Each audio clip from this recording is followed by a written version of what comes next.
Assalamualaikum warahmatullahi wabarakatuh. Selamat bertemu kembali, berjumpa kembali. Terus semangat dalam menggapai cita-cita menuju guru yang profesional. Topik atau bahasan yang kita hari ini adalah pengertian mopping kelas. Mopping kelas.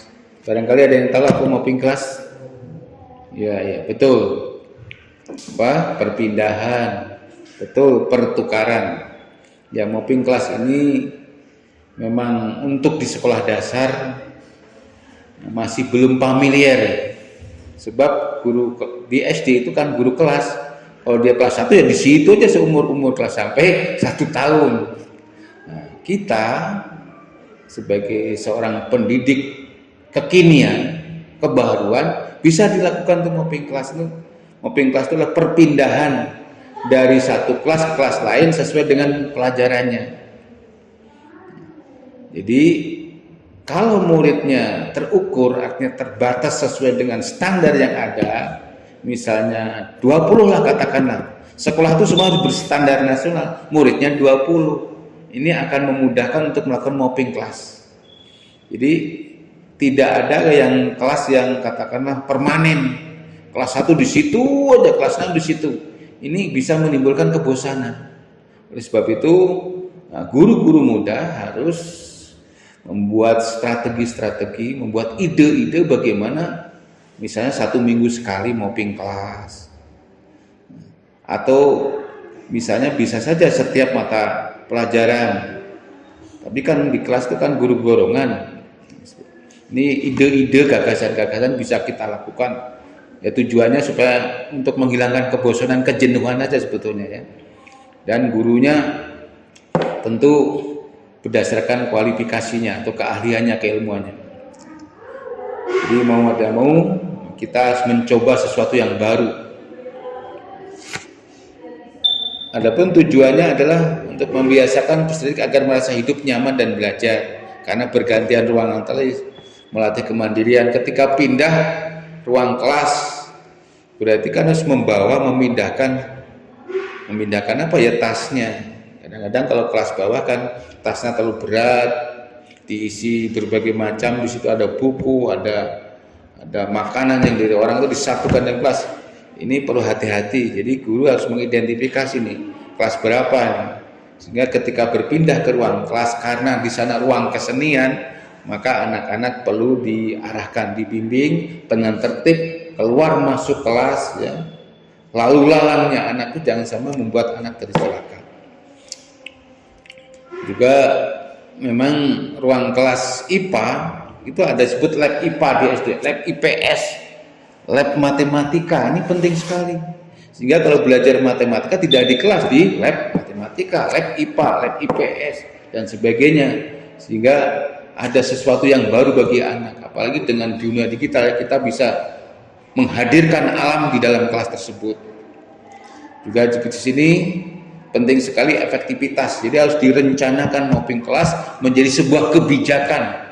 Jangan ide seseorang nanti tidak nyambung, tidak ada kolaborasi ini. Jadi mohon mopping kelas ini dikenalkan dan dicoba, tentu menjadi kebijakan kepala sekolah beserta guru yang ada tersebut. Apa tujuannya? Apakah sudah bisa mendukung sekolah kita ketika terjadi mopping kelas ini? Nah, setiap sebuah kegiatan itu ada plus minusnya, ada kelebihan dan kekurangannya. Salah satu kelebihan mopping kelas adalah siswa dapat tetap segar karena selalu bergerak setelah belajar.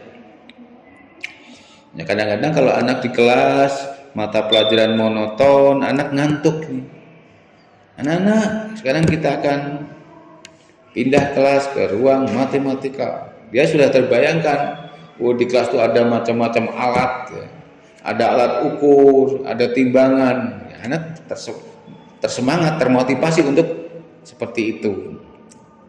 Lalu guru dapat menyiapkan media. Jadi guru dengan ada rancangan atau jadwal yang bervariatif tadi membuat guru tertantang untuk melakukan layanan sebaik-baiknya, baik dari sisi pembelajarannya, lalu kontennya, sehingga betul-betul menjadi sebuah tantangan bagi anak. Dia juga bisa bertemu dengan teman berbeda kelas. Ketika misalnya anak ada paralel kelas 2 itu ada 3 kelas. Kita belajar sehari-hari terpisah kelasnya. Tapi ketika nanti belajar di lab matematika yang ruangnya luas, akan ketemu dengan kelas yang lain. Terbangunlah sebuah sikap sosial, emosional ya. Oh, ternyata kelas kita itu ini kelas 1, ini kelas 1, kelas 2. Ternyata ada 3 kelas, akan terjadi interaksi sosial yang baik. Juga melatih kedisiplinannya. Tentu ketika memasuki ruang lab atau belajar di luar kelas bersama-sama kelas yang lain, tentu dibutuhkan kedisiplinan dari semua pihak, terutama guru ketika mengatur supaya anak-anak justru tidak menimbulkan masalah. Bisa saja masalahnya karena dia paling besar atau paling kecil, jangan dibullying oleh pihak yang lain. Ini kelebihan adalah memotivasi anak untuk bersemangat, melatih disiplin ketika berpindah kelas. Juga punya kelemahan, selain keunggulan juga kelemahan. Bisa saja anak merasa lelah, pindah deui kan itu. Ongkat angkut kata, angkut barang. Ini makanya perlu dijadwal yang membuat anak tuh betul-betul semangat. Jangan setiap hari pindah kelas lah. Dijadwal sedemikian rupa. Kapan jadwal kelas rendah, kelas tinggi? Kapan kita bertemu satu kelas?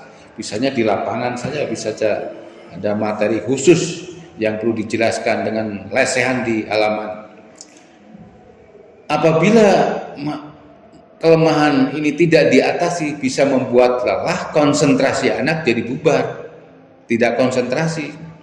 Tentu ini perlu kesiapan, melibatkan orang tua agar sarapan atau makannya diperhatikan. Dan sampai ada barang tertinggal pindah dari kelas A kelas B ke ruang lab ke lab lain. Jangan membuat jadi barang jadi hilang. Digunakan kesempatan oleh anak-anak yang nakal atau anak-anak yang katakan punya perilaku yang tidak diharapkan. Berikutnya, jika guru dan siswa tidak disiplin dalam menggunakan waktu, makan berakibat tersendat mata pelajaran yang disusun jadi acak-acak. Jadwal harus ada perencanaan yang matang.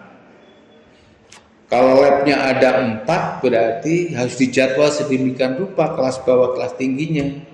Lalu jalan ketika anak berpapasan diatur. Biasanya kan di sekolah tuh ruang kelasnya terbatas, halamannya terbatas. Kecuali sekolah-sekolah model ya, seperti CBM yang di Sukabumi itu luas sekali. Untuk di kabupaten ini belum ada, mudah-mudahan nanti menjadi inspirasi pimpinan para pejabat untuk menerapkan mopping kelas ini. Dibutuhkan lahan yang luas, sarana yang cukup, tetapi bukan berarti tanpa tidak dilaksanakan ketika menunggu kebijakan itu. Tentu kita lakukan mopping kelas yang terbatas.